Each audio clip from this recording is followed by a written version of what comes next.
Music Guy is asking, Armin and Susie, how does one become sex positive after leaving such religions as Islam and Catholicism? What were your transitions like after leaving your religion? Well, this is a very good question, Music Guy. Um, it's very difficult for me. I don't know about other people. Um, yeah, I think I went through a period of acting like I outwardly like I was more sex positive than I actually felt like inside or in terms of what I was telling myself.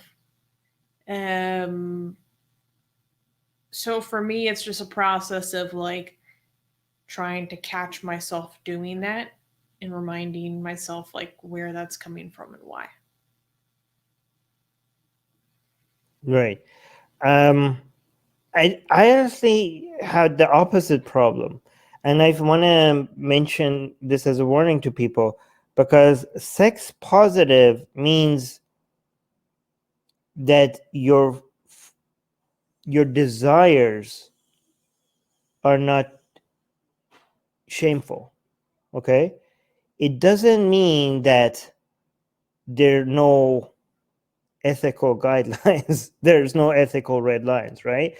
Because some people have the problem that you mentioned, Music Guy, which is like they leave their religion, but they're still ashamed and disgusted by a lot of their feelings and desires, or other people's feelings and desires, and they want to delegitimize them or shame themselves.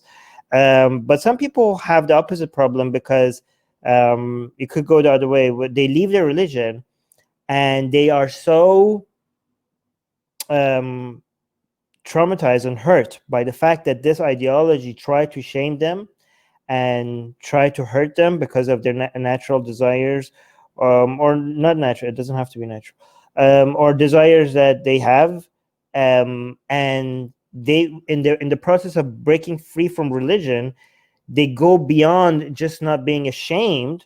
They think that there are no barriers and everything is okay, right? And they do things and they say things and they demand things, and they think that anybody that does not give in to them, and everybody that doesn't have any code or any ethical guidelines, or any red lines, they think that they're being closed-minded, that they should just be open to everything and try everything, and this is just a religious mindset to have any code, or anything that you think is harmful to somebody, anything that makes anybody uncomfortable. Like they think like there shouldn't be anything that makes you uncomfortable. You should just accept anything. If I come and ask you for this, if you say no, this is just because you have a religious mindset that you're saying no to this. You like everybody has should basically be able to sleep with anybody at any time, and everybody should be available at all time, and any limitations or barriers to any sexual activity is just coming from a religious mindset. And because this is a rebellion that they're having, because they were like so limited, they were so limited by religion, and they were feeling like they were suffocating. So once they break free from the suffocation, they like even justified barriers, even justified limitations, just reminds them of this suffocation that they were feeling from religion. And they're like, no, there's no limitations, there's no barriers, there's no red lines, nothing is wrong, everything sexual, everything should be okay at all times, there's no barriers. Okay, so when it comes to sex positivity, it's about your urges and your desires. Okay, you are okay to feel any urges or any desires that you have.